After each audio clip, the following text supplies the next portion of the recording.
장 19절 20절 말씀입니다. 구약 1020쪽 전후에 있습니다. 성경을 직접 펴시고 제가 받들어 읽을 때 하나님의 말씀으로 받으시기 바랍니다. 보라, 내가 새 일을 행하리니 이제 나타낼 것이라. 너희가 그것을 알지 못하겠느냐? 반드시 내가 광야의 길을 사막에 강을 내리니 장차 들짐승 곧 승냥이와 타조도 나를 존경할 것은 내가 광야의 물을 사막의 강들을 내어 내 백성 내가 택한 자에게 마시게 할 것임이라. 아멘. 오늘은 새 일을 행하시는 하나님이라는 제목으로 말씀을 나누길 원합니다. 여러분에게 질문 하나를 드리겠습니다.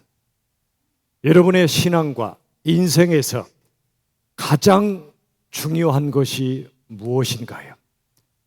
우리가 돈 벌고 삽니다. 돈 너무나 중요합니다. 인간관계 너무나 중요합니다.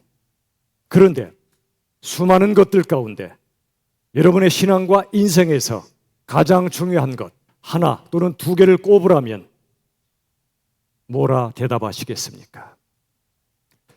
저는 지난 시간 동안 여러분이 제게 허락해 주신 안식의 시간 동안 신앙과 인생의 본질이 뭔가를 치열하게 묵상하며 보냈습니다. 그러는 중에 하나님께서 제 안에 강하게 주신 말씀이 오늘 본문의 말씀입니다. 이사야 43장 19절. 보라, 내가 새 일을 행하겠다. 하나님께서 새 일을 행하시겠답니다. 이제 나타낼 것이다. 그리고 반드시 내가 광야의 길을 사막에 강을 낼 것이다. 여러분, 출애굽 때, 즉 하나님의 백성들이 애굽의 사슬에서 해방되는 그때에 애굽의 군대가 고이 보내주지 않습니다. 쫓아옵니다. 창칼을 들고 앞에는 홍해 바다가 입을 벌리고 삼킬 듯이 노려보고 있습니다. 진투의 양난입니다. 바로 그때 하나님은 홍해를 갈라버리십니다. 길이 없던 곳에 길을 내십니다. 그 하나님께서 세월이 지나 당신의 백성들이 바벨론이라는 나라에 70년간 포로로 잡혀갔을 때 그들을 다시 해방시키는 역사를 이루십니다. 출애굽의 역사를 압도하는 출바벨론의 역사를 이루시겠다. 이게 바로 오늘 본문의 말씀의 배경입니다. 여러분, 출애굽이 대단한 일이었지만 이것이 옛일이 되어버리고 출바벨론은 이제 새 일이 될 거라 말씀하시는 겁니다. 그런데 여러분, 출애굽이나 출바벨론이나 이건 그림자에 불과합니다. 그림자는 반드시 실체가 있죠. 실체가 뭘까요? 출애굽이나 출바벨론은 옛일에 불과합니다. 새 일이 있다는 겁니다. 그 새 일이 뭘까요? 그게 바로 예수 그리스도입니다. 예수님의 구원 사역입니다. 우리를 죄와 죽음으로부터 영원히 구원해 주시는 가장 큰 일이 바로 하나님의 새 일입니다. 자, 그림을 하나 보시겠습니다. 이 그림은 구약 성경과 신약 성경을 관통하는 구원의 파노라마입니다. 구원의 파노라마.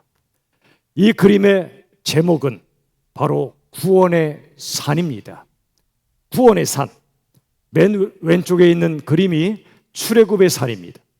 가운데가 출바벨론의 산입니다. 구약 성경의 구원을 의미하는 양대 사건입니다. 오늘 이 본문의 말씀처럼 출애굽도 큰 일이지만 옛일이다. 더 큰 일, 새로운 일은 바로 출바벨론이다. 그런데 이 두 가지는 그림자죠. 실체가 뭐라고요? 예수님이십니다. 이 두 산은 결국 예수님의 산을 향하여 나아가고 있었던 겁니다. 구약의 모든 역사, 구원의 역사는 예수님의 구원을 향해 나아가고 있었던 겁니다. 화살표 보이시나요? 출애굽, 출바벨론, 그리고 예수님을 향하여 나아가고 있는 화살표. 여러분, 신구약의 모든 구원의 역사를 압축해 놓은 그림이라 할 수 있습니다. 하나님이 이렇게 일하십니다. 우리를 사로잡고 있던 죄와 고통과 죽음의 문제를 관통하시고 깨뜨리시고 구원하시는 하나님의 새 일을 행하신다. 행하셨고 지금도 행하시고 앞으로도 행하실 것이다. 이게 바로 성경 말씀의 핵심적인 메시지입니다. 이 모든 구원의 역사는 한 분 예수님을 향해 나아가고 있고 때가 되어 이 땅에 오셨습니다. 2000년의 역사가 흘렀습니다. 지금도 예수님을 영접하고 주님으로 모신 그리스도인들 속에 예수님은 살아 역사하시고 우리 안에 새 일을 행하고 계시다는 것을 믿으시길 바랍니다. 그렇다면 하나님의 이 엄청난 새 일에 우리가 방관자가 아니라 참여자가 되려면 어떻게 해야 될까요? 두 가지를 오늘 말씀드립니다. 하나는 묵상이며 또 하나는 긍휼입니다. 처음 여러분에게 질문 드렸죠? 여러분의 신앙과 인생에서 가장 중요한 게 뭐냐고 여쭈었습니다. 많은 대답이 가능합니다.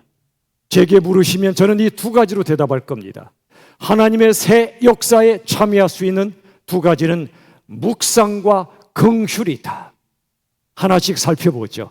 자, 첫 번째가 묵상입니다. 이사야 43장 20절 하반절에 보시면 이런 말씀이 있죠.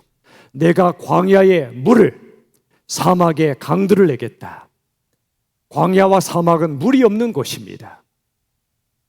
여기에 물과 강을 내겠다. 그래서 내 백성 내가 택한 자들에게 마시게 하겠다. 목말라 죽어가는 자들에게 하나님께서 생명수를 부어주셔서 해갈시키겠다. 죽어가는 자들을 살리겠다. 여러분은 메마름의 인생을 살고 계십니까? 목마름의 인생을 살고 계십니까? 메말라버린 인생들은 하나님을 찾지 않습니다. 그러나 목마른 인생들은 하나님을 찾습니다. 목마른 자들에게 하나님은 다가와 채워주십니다. 하나님이 우리 목마름에 시달리는 우리들에게 하나님의 생명수를 부어주시겠다 약속하시는 것이 오늘 본문의 말씀이에요. 그렇다면 하나님의 생명수를 공급받는 통로가 뭘까요? 통로가 있어야죠. 그게 바로 묵상입니다. 이어령 박사가 이제 천국 가셨죠. 사막 같은 시간을 지나는 당신에게 라는 글에서 이렇게 말합니다. 사막에서 살아가려면 물을 밖에서 구하려 해서는 안 된다. 낙타나 선인장같이 자신의 몸속에 수분을 저장해 두어야 한다. 외부와의 단절은 오히려 내면을 풍요롭게 한다. 이령 박사가 묵상한 겁니다. 광야나 사막에서 사는 낙타나 선인장 같은 동식물을 묵상한 거예요. 잘 보니까 물이 없는 광야 사막을 이들이 견디며 살아가는 겁니다. 그 비결이 뭘까 보니까 이들의 몸속에는 수분이 저장되어 있더라는 겁니다. 외부와의 단절, 누구도 물을 공급해 주지 않고 외롭고 괴로운 이 단절의 순간이 오히려 내면을 풍요롭게 하더라는 겁니다. 저도 경험했습니다. 외부와 단절되고 외롭고 힘든 그 순간 하나님을 만나는 기회였습니다. 고독의 순간은 기회입니다. 모든 사람이 나를 떠나고 외로운 순간은 기회입니다. 하나님을 만날 기회입니다. 야곱이 야복강에서 홀로 있을 때 하나님을 만났고 이 고독의 순간이 얼마나 놀라운 순간인지 모릅니다. 그 순간은 하나님이 부어주시는 생명수로 우리의 내면을 풍요롭게 만들 수 있는 놀라운 영적 기회입니다. 여러분, 우리 마음이 때로 흙탕물이 될 때가 있죠. 사람 때문에 상처받고 인생이 너무너무 정말 더러워지고 아프고 힘들고 메마를 때 그런 때 있지 않습니까? 여러분 마음이 흙탕물이 될 때 어떻게 해야 될까요? 그 안에 불순물들을 계속 퍼내고 끄집어낸다고 되지 않습니다. 불순물은 계속 생깁니다. 퍼내도 계속 솟아 올라옵니다. 이때 어떻게 해야 될까요? 그때는 숟가락으로 불순물을 퍼낼 게 아니고요. 깨끗한 물을 계속 부어줘야 됩니다. 여러분의 삶 속에서, 세상 속의 삶에서 얼마나 많은 순간들이 있습니까? 고통스럽습니다. 마음이 너무 힘듭니다. 내 삶이 더러워진 것 같습니다. 그때 아무리 노력하고 애써도 불순물을 끄집어낼 수가 없어요. 그때는 깨끗한 물을 부으십시오. 이 자리에 잘 오신 겁니다. 예배는 하나님의 생명수, 맑은 생수로 우리 영혼을 씻어내리는 그런 시간입니다. 생명수를 부어주실 때 그 물을 받으십시오. 그래야 우리 마음의 흙탕물이 깨끗해지기 시작합니다. 낙타나 선인장처럼 광야를 통과할 때, 세상 속에서 마음이 힘들어지고 어려워질 때 하나님은 우리에게 생명수를 부어주신다는 것을 믿으시기를 바랍니다. 그렇다면 우리 내면에 그 생명수를 공급받는 길이 뭘까요? 그게 바로 묵상이라는 겁니다. 묵상. 여러분, 뭘 묵상해야 될까요? 네 가지를 말씀드립니다. 첫 번째는 하나님의 말씀입니다. 이 하나님의 말씀은 수많은 책 가운데 책이 아니에요. 이 성경은 책 위에 있는 책이며 책 중의 책입니다. 여러분, 이 말씀을 깊이 묵상할 때 하나님을 만납니다. 이 땅에 오신 예수님을 만납니다. 이 말씀 속에 담긴 진리를 우리가 묵상을 통해 깨닫게 될 때 어떤 상황 속에서도 이겨나갈 수가 있습니다. 두 번째가 하나님의 창조 세계입니다. 자연이란 말하죠. 하나님이 창조하신 세계 얼마나 아름답습니까? 봄에는 꽃이 피고 여름엔 실록이 우거지고 가을엔 단풍이, 겨울엔 흰 눈이 내리고. 여러분, 이렇게 철이 명확한 건 우리를 철들게 해줍니다. 아무 때나 꽃이 피는 나라 가보면 사람들이 철이 없어요. 그런데 뜨거운 여름을 지나야 가을이 오는 걸 깨닫습니다. 제가 어느 분에게 물었어요. 여름이 지나야 가을이 올까요? 아니면 가을이 올 때 여름이 물러갈까요? 그 말이 그 말 같습니까? 달라요.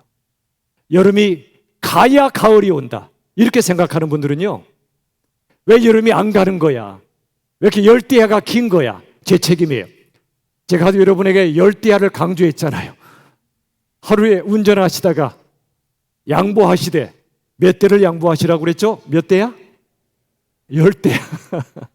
이걸 강조하다 보니까 열대야가 길어진 것 같아서 죄송하기만 합니다만, 열대야가 끝나도 그 열대야 운동은 계속돼야 됩니다. 어쨌든 열대야가 길었잖아요. 왜 여름이 안 가는 거야? 여름이 가야 가을이 오지. 이렇게 생각하는 분들은 여름이 힘들어요. 견디기가 더 힘들어요. 그런데 가을은 올 거야. 오게 돼 있어. 가을이 오면 여름은 물러갈 거야. 여러분 아시죠? 입추가 빨라요, 말복이 빨라요? 절기상 입추가 빠르잖아요. 아직 말복인데, 뜨거운 여름인데 가을이 이미 우리 안에 쳐들어온 거예요. 이게 기가 막힌 거예요.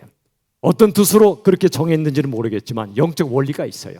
신학적으로 두 가지, 아직과 임이라는 개념이 있어요.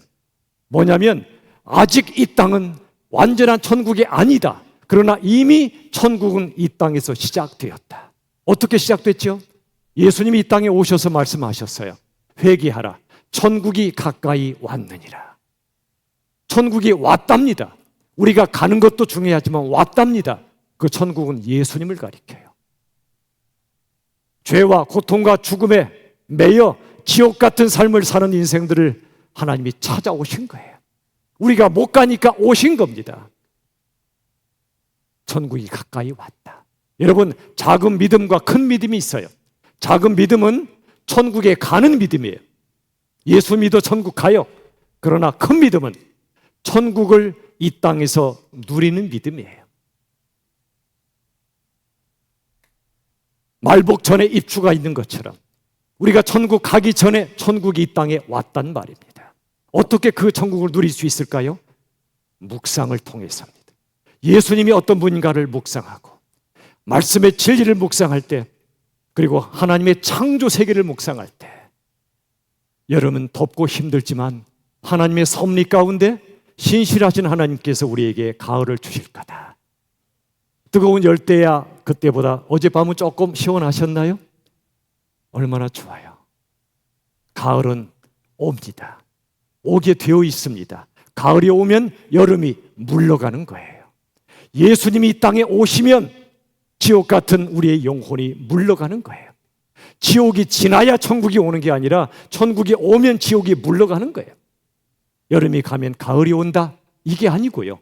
가을이 오면 여름이 물러갈 줄로 믿으시길 바랍니다. 예수님을 모시는 이유가 거기 있어요. 아름다운 가을 되신 주님, 천국이신 주님을 모시면, 그분이 오시면 어떤 것도 물러가게 돼 있어요. 세 번째 묵상할 것은 인간과 인생입니다. 인간이 뭐죠? 인생이 뭐죠? 돈은 소중하지만 그저 돈 버느라 정신이 없어서 인간이 어떤 존재이고 인생이 뭔가를 묵상하지 않은 채 살아오셨다면 안 됩니다. 네 번째는 문화와 예술입니다. 자연이 하나님의 창조세계라면 문화와 예술은 하나님이 주신 창조성으로 만들어낸 것이 문화와 예술입니다. 하나님을 모르는 자들이 문화와 예술을 타락시켰습니다. 별 이상한 예술들이 많아요. 그러나 하나님의 창조성과 하나님의 성품을 그 문화와 예술을 통해 구해내는 분들이 계십니다. 묵상하세요. 그게 뭐가 됐든 음악이든 미술이든 그 무엇이든. 얼마 전에 제가 들어보니까요, 베토벤의 유명한 교향곡이 있죠. 그 중에 하나가 뭐죠? 빰빰빰빰 뭡니까? 운명. 운명이 녹화하는 것 같아요. 저는 그 노래를 청년 때 처음 듣고 너무너무 전율이 일어서 화장실 문을 녹화할 때도 운명식으로 녹화합니다. 똑똑똑똑. 운명이 우리를 녹화한다는 뜻을 담고 있는데, 베토벤이 그 교향곡을 그 쾅쾅쾅쾅 이걸 어떻게 악상을 발견했나 들어보니까 숲속을 거닐 때 새소리를 듣고 딱 떠올렸대요. 새소리. 삑삑삑삑. 그 여리고 아름다운 새소리 듣고 그 속에 우리 인생의 운명을 두드리시는 하나님의 노크소리를 느낀 거예요. 운명이 노크하고 하나님이 노크하시는 걸 느낀 거예요. 묵상을 통해 예술이 탄생하는 겁니다. 네 가지, 하나님의 말씀, 하나님의 창조세계, 인간과 인생, 그리고 문화와 예술을 묵상하십시오. 여러분이 아직 살아계시다는 건 묵상의 기회를 더 주신 겁니다. 헛되게 하루하루 보내지 마세요. 시간을 죽이지 마세요. 시간을 구원하세요. 시간을 살리세요. 묵상을 통해 내가 누구고 왜 살아가고 있고 무엇을 위하여 살아갈 것인가를 묵상하시고 그렇게 살아가십시오. 그렇다면 우린 언제 묵상할 수 있죠? 바빠 죽겠는데, 밥도 먹어야 되고 잠도 자야 되고 일도 해야 되고 하고 싶은 거 즐겨야 되는데 언제 묵상하죠? 저를 따라합시다. 다 함께. 묵상은 모든 순간에 이루어진다. 지금 이 시간 하나님의 말씀을 듣는 저와 여러분도 묵상을 하는 겁니다. 내가 왜 살지? 어떻게 살아야 되지? 책을 읽는 시간도 묵상의 시간입니다. 성경은 물론이고 귀한 책을 읽는 시간도 묵상의 시간입니다. 우리 교회 안에 정말 귀한 모임이 이미 시작된 거 아시나요? 아무리 우물이 있어도 우물이 있는 걸 모르고 두레박을 들이워 물을 떠먹지 않는 사람은 그 유익을 누리질 못해요. 우리 교회 안에 이미 신앙, 도서, 독서 모임이 있습니다. 참 귀한 분들이 책을 같이 읽고 나눕니다. 얼마나 좋은지 몰라요. 그런 게 있어서 회개하시고 참여하시기 바랍니다. 앞으로 이 모임이 확산되면 좋겠어요. 읽어야 될 책이 얼마나 많은지요. 걷는 시간도 묵상의 시간입니다. 걷기 묵상. 저는 삶이 힘들어질 때마다, 마음이 고통스러울 때마다 걷습니다. 같이 또는 홀로. 그때 하나님은 제 마음을 어루만져 주십니다. 깨닫게 해주십니다. 많이 걸으십시오. 건강을 위해서만이 아니라 여러분의 영혼을 위해서. 여행하는 시간도 마찬가지예요. 여러분 국내든 국외든 하나님이 기회 주시면 여행 가십시오. 잘 아시죠? 이런 말. 다리가 떨릴 때 가지 말고 가슴이 떨릴 때 가라고. 근데 여행이 뭐죠?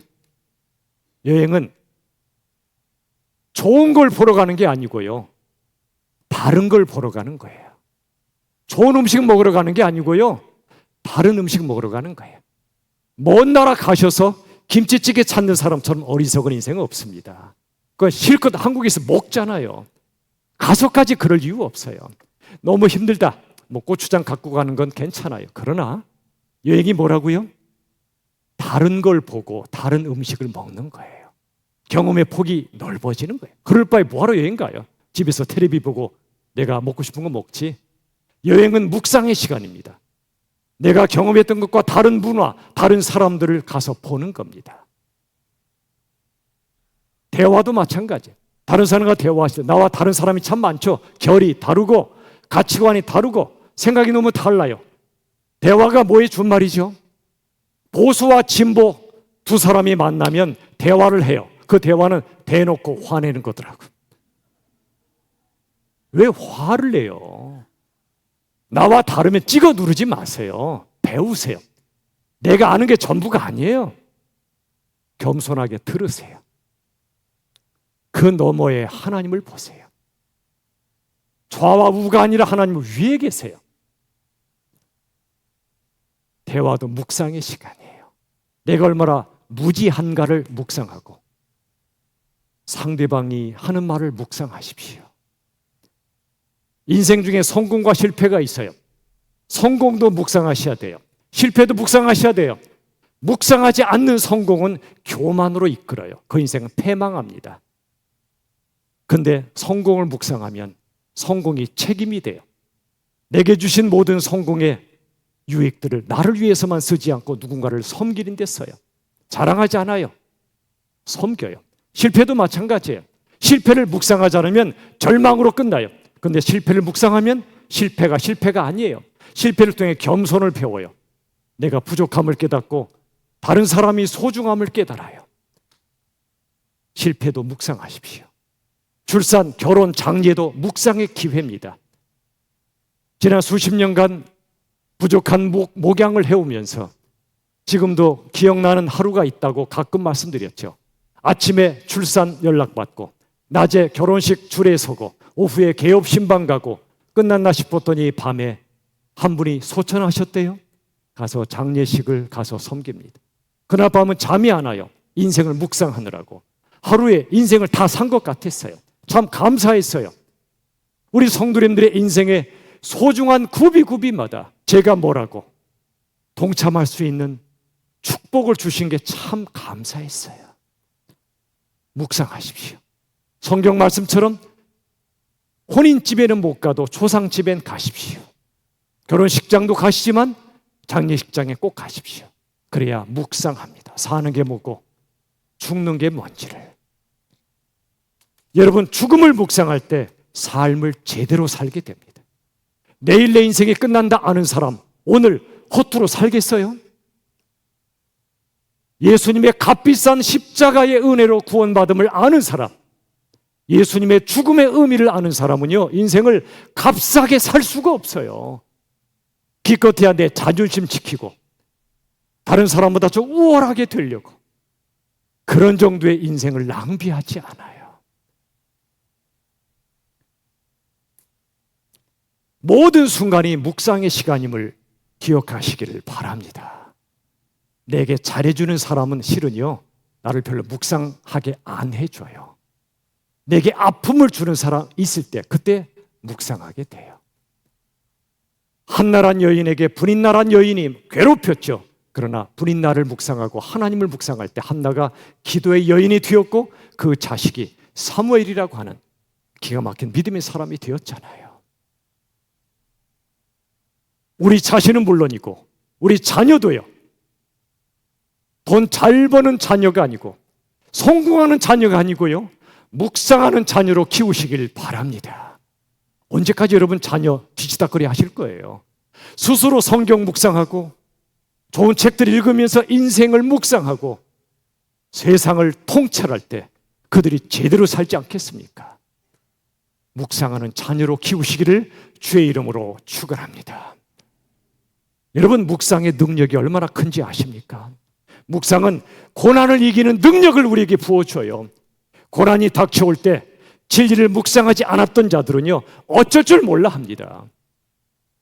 돈 많이 벌었어요. 성공했어요. 근데 진리를 묵상하지 않았던 사람은요, 고난이 닥쳐오면 어쩔 줄 몰라 해요. 이제 어떻게 살아야 되지? 어떻게 되는 거야? 내 인생 끝장나는 거 아니야? 무너지고 말더라고요. 그런데 평소에 말씀의 진리를 깊이 묵상한 사람은 달라요. 말씀으로 고난을 해석하고 반응합니다. 여러분, 삶은 고난입니다. 예외 없어요. 삶이 고난이라면 삶의 의미가 있을 때 고난도 의미가 있지 않겠어요? 하나님이 내게 고난을 허락하셨다면 의미가 있지 않겠어요? 삶을 묵상하며 고난을 묵상합니다. 그 의미는 묵상을 통해 깨닫게 되는 거예요. 여러분에게 주어진 고난을 헛되지 않게 하십시오.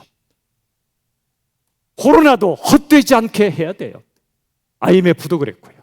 그냥 지나가기만 기도하지 마시고 이 고난의 시간을 통해 묵상을 하십시오.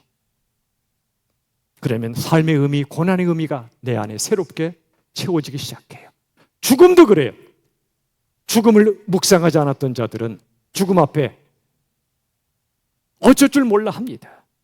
당신 앞으로 6개월 밖에 못 삽니다. 시한부 선고를 받으면 절망해 버립니다. 그런데요, 죽음이 뭔지를 묵상한 사람은 달라요. 예수님을 믿는 사람에게 죽음은 절망이 아니에요. 새로운 의미가 있어요. 육신의 옷을 벗는 해방입니다. 이 육신의 옷이 얼마나 거추장스럽습니까? 필요하긴 하지만 주름살만 생겨도 나 늙었나 싶고, 어디라도 면도날에 백이라도 하면 그냥 너무 힘들고 아프고, 근데 육신의 거추장스러운 옷을 벗는 해방이 죽음이에요. 그리스도인에게 죽음은 끝이 아니에요. 단절도 아니고 소멸도 아니에요. 죽음은 천국에 입성하는 영광임을 믿으시길 바랍니다. 얼마나 좋아요. 이런 그리스도인들은요, 죽음 앞에서도 한없이 평안해져요. 평안해져요. 나 같은 죄인을 살리신 예수님의 은혜 앞에 감사와 찬양 가운데 천국에 입성합니다. 장의사분들이 그래요. 죽을 때 보면 안 돼요. 이분이 예수 믿는 분인지 아닌지를. 예수 믿지 않는 분들은요, 얼굴이 일그러져 있대. 그냥 안 죽으려고 그냥. 그런데 예수 믿는 분들은 평안하답니다. 죽음을 묵상한 분은 어떻게 살지를 알게 됩니다. 어떻게 죽을지도 알아요. 묵상은 이처럼 고난과 죽음을 이기는 능력을 부어줍니다. 또 한 가지 묵상은 갈등 해결의 능력도 부어줘요. 여러분, 다른 사람과 있어요. 찌그락찌그락 하십니까? 누구 때문에 상처를 받아서 그 인간 보고 싶지 않습니까? 인간 때문에 실망해서 집을 떠나고 교회를 떠나는 일은 없습니까? 그건 묵상이 부족해서 그래요. 인간이 어떤 존재인지, 인생이 무언지를 묵상하지 않았기 때문에 뭐가 중요한지를 알지 못하는 거예요. 여러분, 자식 한번 생각해 보세요. 공부 잘 못해요? 대학에 바로 안 들어가요? 취직도 잘 안 해요? 결혼도 잘 안 해요? 야, 이놈의 자식아, 너 뭐하고 사니? 남들 다 하는 거 왜 안 하니? 속 터지죠, 그죠? 맞아요, 속 터져요. 저도 터져 봤어요. 옆구리 터진 만두가 젖었어요. 그런데 묵상해 보니까 그게 이렇게 중요한 게 아니더라고요. 생각해 보세요. 어느 날 옆집 아이가, 내 자식과 똑같은 나이를 가진 옆집 아이가 교통사고로 떠났단 말이에요.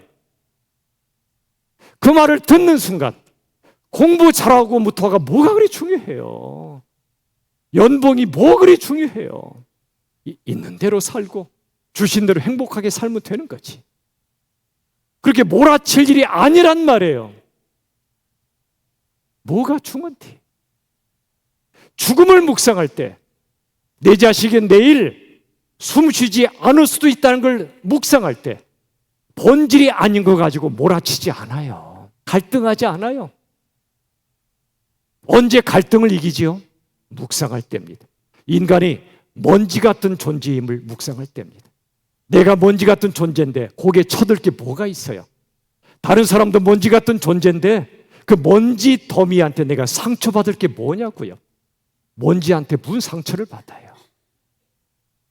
동시에 인간은 보석 같은 존재예요. 나도 다른 사람도. 연봉으로, 집의 크기로 내 가치가 결정되는 게 아니에요. 하나님이 창조하셨고 예수님이 피값 주고 사신 이 거대한 가치를 가진 우리, 우주보다 더 큰 가치를 가진 게 나이고 다른 사람인데 좀 더 높아지고 좀 더 잘 살고 거기에 인생 걸지 않아요. 나를 다른 사람을 귀히 여기며 존중합니다. 갈등도 이겨냅니다. 인생 짧은 걸 아니까 사랑하기도 인생 짧은데 미워하기에 인생을 낭비할 시간이 없음을 아니까 용서하는 거예요. 내가 먼저 사과하는 거예요. 손 내미는 거예요. 인간과 인생을 묵상한 사람은 갈등도 쉽게 이겨냅니다. 낭비하지 마십시오, 인생을. 그래서 묵상하십시오. 교회가 어떤 곳인가? 헌금 많이 내게 해서 거대한 건물을 짓는 게 교회 본질입니까? 교회는 그런 게 아니에요. 다 함께 저를 따라 합시다. 교회는 묵상의 집이다. 제가 못하는 영어로 묵상의 집을 번역해 보니 집, 하우스, 묵상, 메디테이션, 하우스 오브 메디테이션, 묵상의 집. 줄여보니까 하우스 H-O, 메디테이션 M이를 합하니까 홈 H-O-M이가 되더라. 집이구나, 가정이구나. 교회는 묵상의 집이구나. 하나님의 말씀을 묵상하고 인생의 진리를 묵상하고 함께 자연을 묵상하고 예수를 묵상하고 내가 깊어지고 넓어지는 곳이 교회로구나. 수십 년 신앙생활에도요, 철이 없는 사람들이 있어요. 말 한마디 해도 함부로 해요. 옳은 말을 기분 나쁘게 해요. 까칠한 말 습관이 있는 분들 회개하십시오. 교회 오래 다니며 굳어진 분들이 계세요. 농담도 다른 사람 디스하지 마세요. 그건 초보적인 농담이에요. 사람 세우는 유머를 하세요. 오래 신앙생활에도 왜 그렇게 철이 없는 말을 하고 행동하냐면 묵상이 없어서 그래요. 내 말이 얼마나 나쁜지를 묵상을 안 해요. 그런 분은 내가 제대로 말하나 의심스러운 분은 녹음하세요. 내 말하는 걸 핸드폰으로 녹음하시고 집에 가서 들어보세요. 아마 저나 여러분이랑 못 들어줄 거래요. 여러분, 저는 오늘 3040 세대에게 도전합니다. 우리 선배 세대들이 그 인생의 고난 중에도 믿음을 지키고 교회를 지켜냈습니다. 이제 그 믿음을 여러분이 계승하셔야 되잖아요. 저도 나이 들어가고 있어요. 선배분도 나이 들어가고 계세요. 여러분이 교회의 미래잖아요. 세상의 미래잖아요. 묵상하십시오. 앞으로 제게 주어진 시간 속에 우리 어르신들 기도해 주셔서 3040 세대들, 아직 자녀들이 어린 세대죠. 이분들과 함께 3040 묵상의 집을 하는 게 제 소원이에요. 하기 싫은 분은 오지 마세요. 그러나 정말 인생이 뭔지를 알고 싶은 분들을 오세요. 때가 되면 제가 광고할 겁니다. 준비하십시오. 첫 번째가 묵상입니다. 두 번째가 긍휼입니다. 긍휼. 여러분, 행함이 없는 믿음은 죽은 믿음이라 말씀드렸죠. 마찬가지로 실천이 없는 묵상은 죽은 묵상입니다. 묵상은 눈으로 책도 읽고 머리로 생각하는 거 묵상이지만 그건 초보적인 겁니다. 더 깊은 묵상은 마음으로 하는 겁니다. 삶으로 하는 겁니다. 묵상은 긍휼로 이어져야 합니다. 누가복음 9장에 보면 예수님이 변화산에서 모세와 엘리야를 만나시죠. 영광의 광채 가운데 계십니다. 베드로가 그 장면을 보고 이렇게 예수님께 말씀드렸죠. 예수님, 여기가 너무너무 좋습니다. 여기다 초막 셋을 지어드릴게요. 예수님 한 채, 모세 한 채, 엘리야 한 채 제가 드릴게요. 예수님은 그 말을 들으셨겠지만 반응이 없어요. 묵묵히 변화산 아래로 내려가십니다. 왜 그러셨을까요? 영광의 장소 좋잖아요. 근데 왜 내려가셨죠? 묵상이 끝이 아니기 때문에, 긍휼로 나아가야 되기 때문에 내려가신 거예요. 산 아래에는 귀신 들린 한 영혼이 있었어요. 얼마나 고통스러워요. 본인과 가족들이. 그 사람을 구원하기 위해 예수님이 내려가신 겁니다. 변화산은 묵상의 장소입니다. 그리고 변화산 아래는 긍휼의 장소입니다. 지금 이 예배는 예수님의 영광을 묵상하는 시간이고, 일상생활은 누군가를 긍휼의 마음으로 섬기는 시간입니다. 집에 가서 그 인간 보시거든 불쌍히 여기세요.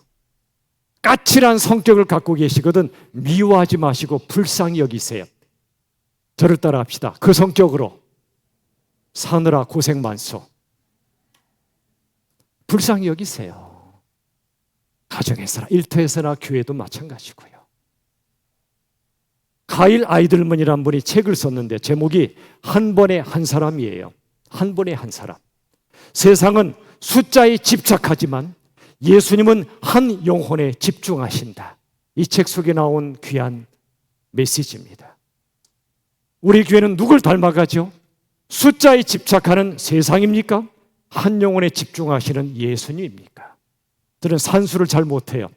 숫자에 관심 별로 없어요. 우리 교회 개척되고 몇 명 모였나 세본 적이 거의 없어요. 한 영혼에 집중하는 거예요. 요즘 세상에 영향을 끼치는 사람을 가리켜 인플루언서라고 불러요. 인류 최초의 인플루언서는 예수님이세요. 역사가 BC와 AD로 갈라지는 게 그분을 중심으로 갈라지는 거지요. 예수님 어떤 분이죠? 누구든지 그가 부자든 거지든 누구든지 예수님 앞에 오면 예수님의 시계가 멈춰요. 예수님의 시간이 멈춰요. 그분에게 집중하시느라고. 예수님의 시선이 그에게 머물러요. 온 세상에 그 사람밖에 없는 것처럼. 예수님의 귀가 그에게 쏟아져요. 그의 신음소리를 들어주세요. 예수님은 한 번에 한 사람씩 만나시고 한 번에 한 사람씩 구원하시고 변화시켜 가세요. 당신의 생명과 사랑으로 물들여 주세요. 사마리아 우물가의 한 여인에게 그러하셨고 여리고 지역의 죄인 삭개오에게 그러하셨어요. 우리에게도 그러하세요. 도매금으로 만나지 않으세요. 한 번에 한 사람씩 만나세요. 말씀 앞에 서시고 기도하실 때 주님이 저와 여러분을 한 번에 한 사람씩 만나 주심을 믿으시길 바랍니다. 예수님의 사랑법이 그거예요. 우리도 한 사람 한 사람 만납시다. 온 세상에 그 사람밖에 없는 것처럼 만나자고요. 요한복음 5장에 베데스다란 연못이 나와요. 베데스다는 원래 벳헤스다의 말이에요. 벳은 집이란 뜻이고 헤스다는 헤세드, 인자, 자비, 긍휼, 은혜 그런 뜻이에요. 베데스다는 자비의 집이고 긍휼의 집인데 현실의 베데스다는 베데스다가 아니었어요. 자비의 집이 아니라 무자비의 집이었어요. 예수님이 안 계신 곳은 거기가 교회라도 무자비한 집이 될 수 있어요. 근데 거기 예수님이 가셨어요. 예수님이 가시니까 무자비의 집이 자비의 집으로 바뀌었어요. 진짜 베데스다가 됐어요. 거긴 38년 된 병자가 있었어요. 이 사람은 자기 몸을 스스로 움직이지도 못해요. 천사가 오면 물이 움직여서 거기에 제1번으로 1등으로 간 사람만 몸이 치유받아요. 이 사람은 열등감에 사로잡혔어요. 나는 경쟁에서도 졌구나. 그 순간 예수님이 거기 오신 거예요. 그를 치유해 주세요. 진짜 베데스다는 연못이 아니라 예수님이었거든요. 우리 교회도 진짜 베데스다가 되려면 예수님이 계셔야 돼요. 누가 먼저 장로 되지? 누가 먼저 뭐가 되지? 이런 경쟁이 아니고요. 그건 베데스다 아니에요. 어떤 직책을 맡으면 더 겸손해지고 낮아지고 섬기는 겁니다. 직책 못 받은 분들은 받은 분들을 불쌍히 여기세요. 저나 모든 직분자들은 불쌍히 여겨주세요. 다 부족한 사람들이에요. 부족한데 섬기느라 얼마나 고생이 많겠냐고요. 저 불쌍해 보이시나요? 여러분, 교회는 베데스다가 돼야 돼요. 경쟁하는 무자비의 집이 되면 안 돼요. 자비의 집이에요. 저를 따라 다 함께 고백합시다. 교회는 긍휼의 집이다. 이번에 순모임이 시작됩니다. 순모임은 소그룹 묵상의 집이자 소그룹 긍휼의 집이에요. 먼저 만나시거든 지난 한 주간의 삶을 나누세요. 그 다음에 하나님의 말씀을 같이 묵상하세요. 그리고 서로를 불쌍히 여기시며 기도해 주세요. 옆 사람 보세요. 불쌍해 보여요? 안 불쌍해 보여요? 제가 자주 얘기하잖아요. 알고 보면 다 좋은 사람이고, 아니, 친하고 보면 다 좋은 사람이고, 알고 보면 다 불쌍한 사람들이에요. 하나님의 긍휼이 필요하고 서로의 긍휼이 필요해요. 상대방의 아픔을 끌어안고 기도해 주세요. 그게 순모임이에요. 아직도 순모임에 안 들어가신 분들 제발 들어가세요. 혼자서 신앙생활 잘할 자신이 있습니까? 안 돼요. 고난이 닥쳐오면 무너져요. 지지고 볶아도 순모임에 들어가세요. 말씀 묵상 같이 하세요. 서로 긍휼히 여기세요. 순모임이 작은 천국이 되면 좋겠어요. 10월 말에 새생명 축제가 있습니다. 지금부터 한 영혼 이상 마음에 품으세요. 그런데 이 축제는 행사가 아니에요. 천국 축제예요. 전도의 핵심은 묵상과 긍휼이에요. 전도가 뭐죠? 도를 전한다는 겁니다. 도는 말씀의 진리를 가리켜요. 전도는 그저 교회 많은 사람 끌어모으는 잔치가 아니고요. 한 분 한 분에게 진리를 전해주는 게 전도예요. 말씀의 진리, 내가 묵상했던 그 진리, 고난도 이겨내고 죽음 앞에도 평안할 수 있는 기가 막힌 진리를 못 가진 분들에게 전해주는 게 그게 전도예요. 수십 년 교회 다녀도 전도 제대로 못하는 건 회개할 일이에요. 왜 그렇죠? 말씀을, 복음을 제대로 묵상하지 않았기 때문에 전하지 못하는 거예요. 여러분, 전도는 묵상한 분이 제대로 할 수 있고, 또 전도는 긍휼이에요. 긍휼. 예수님 없이 사는 분들이 얼마나 불쌍하냐고요. 얼마나 불쌍해요. 돈이 많으면 많은 대로 불쌍하고, 돈의 노예가 되어 사니까 없으면 없는 대로 불쌍하고, 불쌍한 사람들에게 예수님을 전해주는 건 그를 긍휼히 여겨주는 겁니다. 긍휼히. 전도는 묵상과 긍휼의 결과입니다. 예수 없이 죽어가는 사람 불쌍하지도 않으세요? 여러분의 가족 중에, 일터의 사람 중에, 마을의 식구 중에 여기 사는 길이 있다고, 진리가 여기 있다고. 그게 묵상과 긍휼이 아니겠습니까? 제가 속한 전도의 단톡방에, 저도 전도에 속해 있어요. 한 분이 이런 글을 올리셨어요. 영국의 90세 노인 데릭 테일러가 덜 외로워지는 법을 발표했는데, 나이가 들어갈수록 두 군데를 자주 방문하시오. 하나는 도서관, 또 하나는 사회복지센터. 도서관은 묵상의 장소이고 사회복지센터는 긍휼의 장소입니다. 여러분의 인생과 신앙의 두 중심축이 뭡니까? 제겐 묵상과 긍휼입니다. 여러분도 그 축으로 살지 않으시겠습니까? 말씀을 맺겠습니다. 처음에 보셨던 산, 출애굽의 산, 바벨론의 산, 이 모든 산은 한 분, 예수님을 향해 나아갑니다. 그분이 우리에게 오셨어요. 천국이 우리에게 오셨어요. 우리 인생 여전히 힘들고 어려워요. 그러나 걱정하지 마십시오. 두려워하지 마십시오. 예수님을 마음의 주님으로 모십시오. 그분과 함께 광야와 사막 같은 세상을 살아가십시오. 그리하여 그분의 진리, 그분의 사랑을 묵상하시고, 그 묵상으로 괴로움과 모든 걸 이겨내시고, 그리고 긍휼히 여기십시오.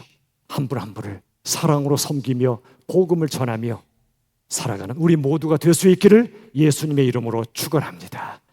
찬양합시다. 십자가 그 사랑, 십자가를 묵상하며 이 귀한 찬양 한 구절 한 구절을 이 시간 깊이 묵상하며 찬양합시다. 십자가 그 사랑, 십자가 그 사랑, 멀리 떠나서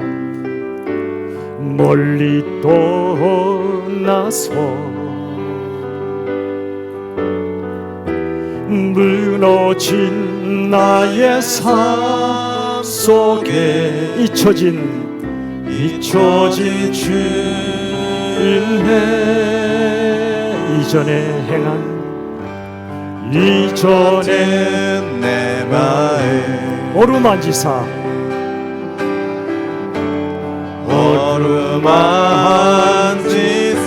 다시 일으켜 세우실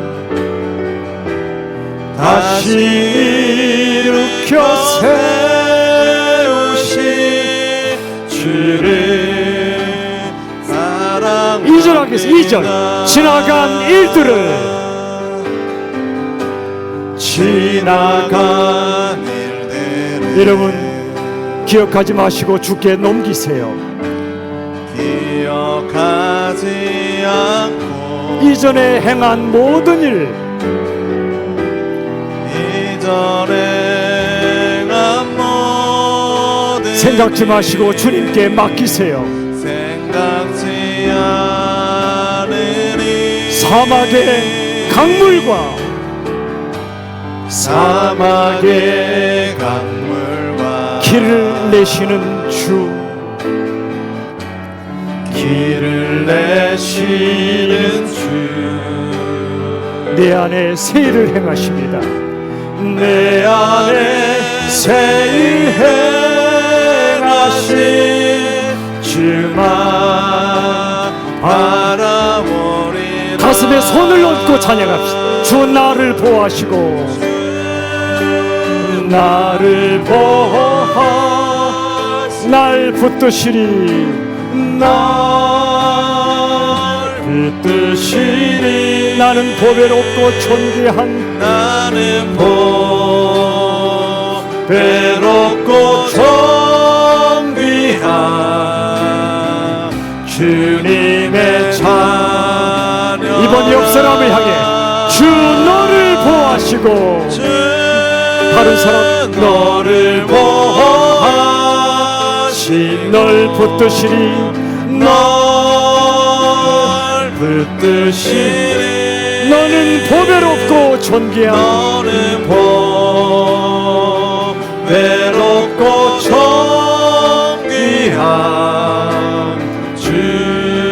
주의 자녀라. 오늘 핵심 메시지를 보십시오. 묵상은 광야를 지나는 우리의 내면을 생명수의 은혜로 채우는 것입니다. 긍휼은 고난받는 한 영혼을 섬기는 일상의 삶이에요. 그러므로 교회는 묵상의 집이며 긍휼의 집입니다. 앞으로 우리 교회 이 두 가지 방향으로 나아가면 좋겠어요. 복잡하지 않아요. 단순해요. 묵상과 긍휼로 삽시다. 그런 집으로 교회를 우리가 만들어 갑시다. 결단의 기도 드릴 때 주님 진리의 말씀을 묵상하는 내가 되고 내 자식이 되도록 한 영혼 한 영혼을 긍휼히 여기며 내가 힘다해 사랑할 수 있게 해달라고 다 같이 합심하여 기도합시다. 아버지 하나님, 아버지 하나님, 주님, 아버지 하나님, 주님, 아버지 주님, 아버지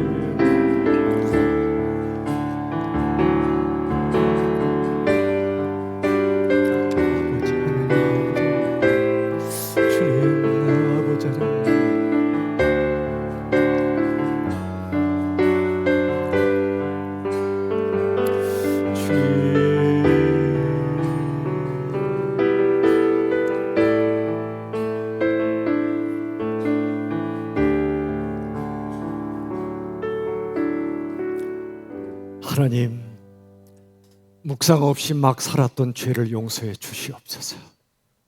하나님, 예수님, 성령님을 깊이 묵상하고 하나님 말씀을 묵상하며 내 인생을 묵상하게 하여 주옵소서. 그리하여 고난이 닥쳐와도 죽음이 밀려와도 끄떡없는 담대함과 평안을 우리에게 부어 주시옵소서. 긍휼의 사람이 되게 해 주옵소서. 나를 불쌍히 여기고 예수 없이 살아가는 인생들을 불쌍히 여기며 예수님과 복음을 전하는 저희들 되게 하여 주시옵소서. 교회가 그저 건물이 되지 않고 조직이 되지 않게 하시고 묵상의 집이 되고 긍휼의 집이 되게 하여 주시옵소서. 예수님의 이름으로 기도하옵나이다. 아멘.